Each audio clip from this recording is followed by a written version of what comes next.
그럼 약이 어떻게 이게 아픈데 이쪽으로 어떻게 가냐는 거예요. 이게 자석처럼 뭔가 땡기는 게 있는 건지 어떻게 하고 지가 여기 들어가가지고 결합을 하는 건지. 뭐 자석이라고 말씀하실 수도 있겠지만 네. 다 효소는 단백질로 만들어져 있기 때문에 아주 복잡한 이제 3차원 구조를 가지고 있거든요. 그 약은 그 모양에 딱 맞도록 이제 합성이 되거나 만들어진 거예요. 네. 그러니까 자기 짝을 찾아간다고 보시면 되죠. 짝을. 몸 속에 들어가서 네.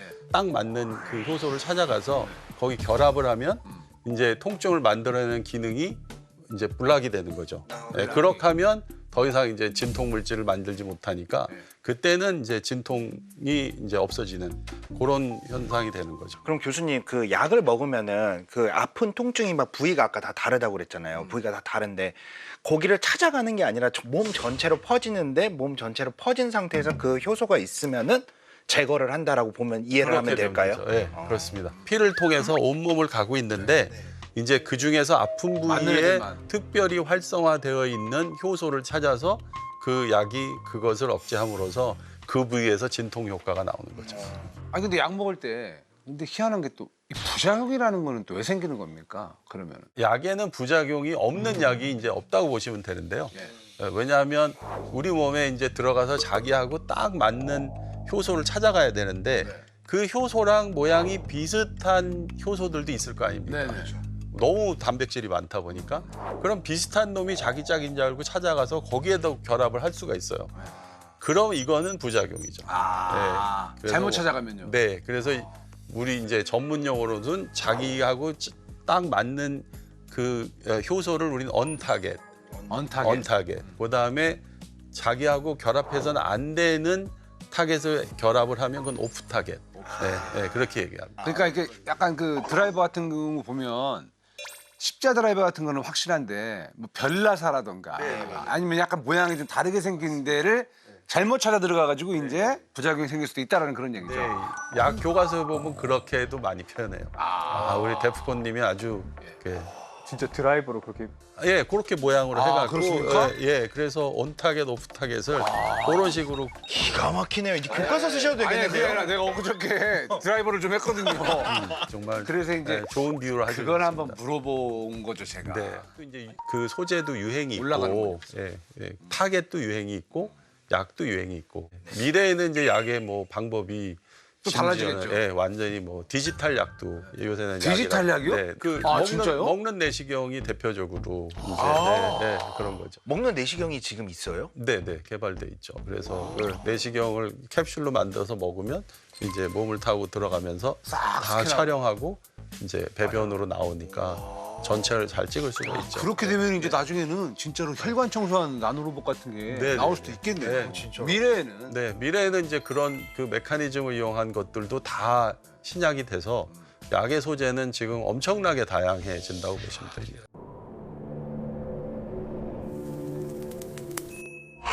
바이오 의약품 종류가 뭐가 있어요?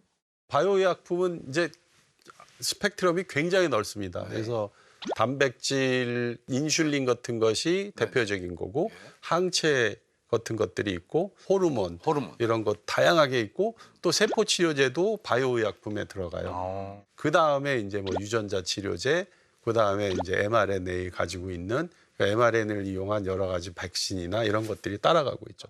사실 우리 몸의 거의 대부분의 중요한 것들은 단백질로 돼 있다고 보시면 돼요. 아까 말씀드린 효소, 네, 효소. 그 다음에 뭐 우리 몸 생리 조절하는 호르몬 들어보셨잖아요. 호르몬, 근육, 장기, 심지어 손톱, 모발. 뭐 여러분들이 몸에서 얘기하는 거의 대부분은 단백질을 빼고는 얘기할 수가 없습니다. 그러니까 단백질이 우리 몸에 한 번이라도 활동을 안 한다? 그러면 그냥 끝이에요. 생명은 끝이라고 보시면 되죠. 그럼 단백질은 많으면 많을수록 좋습니까? 그렇지 않죠. 그렇지 단백질은 워낙 만드는데 그 많은 에너지를 세포들이 쓰고 있기 때문에 필요한 만큼만 만들고 과다하게 만들지는 않죠. 그러면 이제 단백질이 만들어지는 과정이 어떻게 되는 겁니까? 우리가 음식물을 뭐 섭취를 하면 어떤 식으로 단백질이 좀 만들어지나요? 단백질이 우리가 음식을 먹으면 다 이제 소화 효소에 의해서 단백질을 다 잘게 끊어서 20개의 아미노산으로 다 쪼개져요. 20개. 단백질을 만드는 아미노산이 20개인데 우리 세포는 그걸 알아서 이제 라이보솜이라는 단백질 공장에 가서 그 필요한 만큼을 지시된 설계도에 따라서 정확하게 만들어서 필요한 곳에 보내게 되는 거죠. 우리 몸에서 단백질이 만들어지는 거는 만들어지는 거고요. 근데 그거랑 단백질 약이랑은 또 무슨 상관인지. 아까 이제 그 약의 소재가 여러 가지라고 예. 말씀드렸잖아요. 이게 약은 일종의 우리가 갖고 있는 질병과 싸우는 무기인데 네, 그렇죠. 무기를 우리가 생각해 보면 화합물 약들은 소총의 탄환이라고 소총의 생각해야 돼요. 예. 네. 그래서 명중률이 좀 떨어지죠. 그 대신 소총은 뭐 예를 들어서 뭐 옛날에 100만 발을 쏘면 뭐 적군이 한 명 맞는다든지 저격총은 아니군요. 예, 그런 건데 이제 그 단백질 약들은 예. 하나가 굉장히 비싸요. 아까 말씀하신 대로 이제 하나 제조하는데 굉장히 많은 비용이 돈이 들어가고. 드는데 미사일처럼 이제 정조준을 할 수 있죠.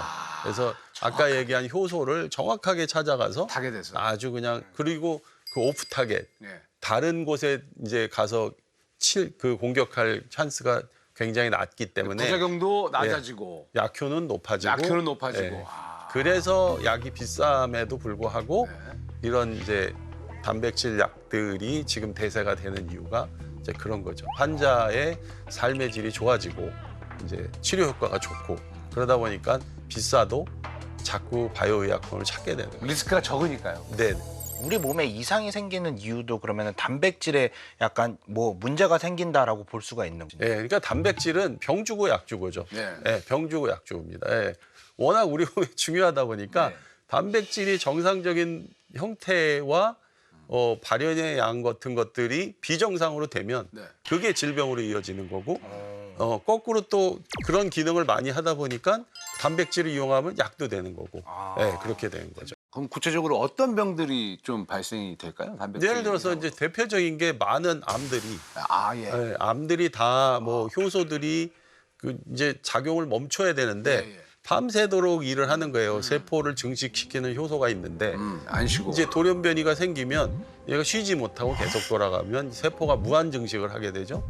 그걸 우리는 암이라고 하는 거죠. 단백질 이상의 가장 또 큰 병이 이제 암도 있고 그다음에 또 다른 질환 같은 것도 좀 말씀 좀 해주세요. 치매나 이제 뭐 이런 광우병, 파킨슨병 이런 거. 파킨슨병. 그거 다 단백질 이상이에요? 예, 그건 대표적인 단백질 이상인데 그거는 이제 단백질이 원래 그 형태가 찌그러져 가지고 기능을 못 하게 되는 경우예요.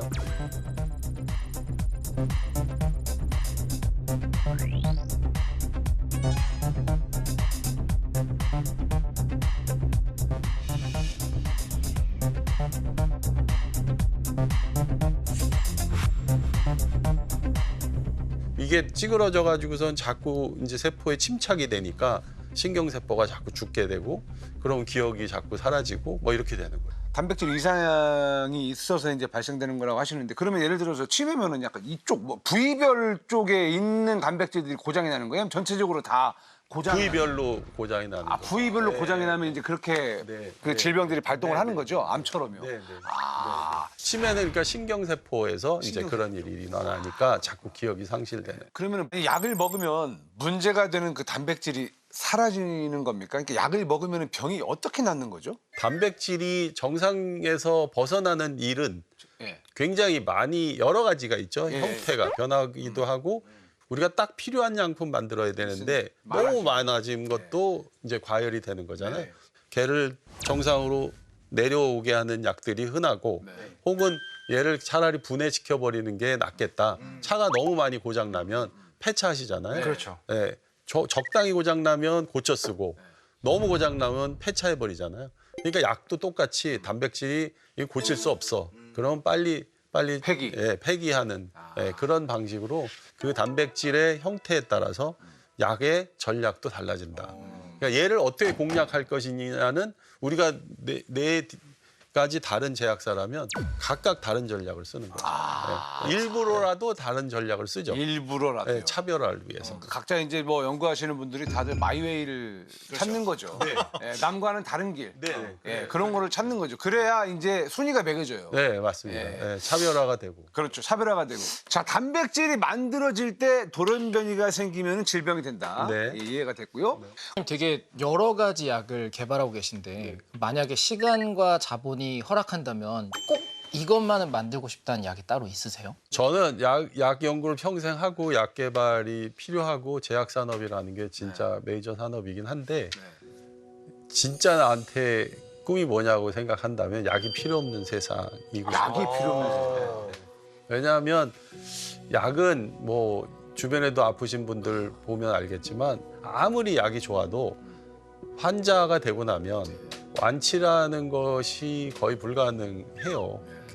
아프기 전에 내 그 질병의 추이를 미리 모니터해서 그걸 예측해서 예방해서 아예 건강한 삶을 오랫동안 누릴 수 있도록 해주는 것, 그런 예측 예방에 필요한 사이언스를 하는 것이 저의 만약에 무제한이라면 그런 것을 하고 싶습니다. 네. 저는 나중에 이제 그런 약도 좀 나왔으면 좋겠어요. 아까 이제 경구용으로는 단백질 약을 어쨌건 섭취를 할 수가 없으니까 그 스티커처럼 딱 붙여가지고 그냥 바로 피부로 그냥 흡수하는. 흡수시키는 막 그런 약들이 나왔으면 한다라는 생각이 좀 들기는 됩니다. 참 원하는 약들 있어요 혹시 뭐? 저는 만병통치약. 그냥 한 알만 먹으면 왜 조갑진통제 그런 거 있잖아요. 여기서 끝난 것 같아요. 지하철에 가면 많이 지하철에. 지하철에 많이 팔죠. 많이 팔죠. 만병통치약 팔아요. 만병통치약.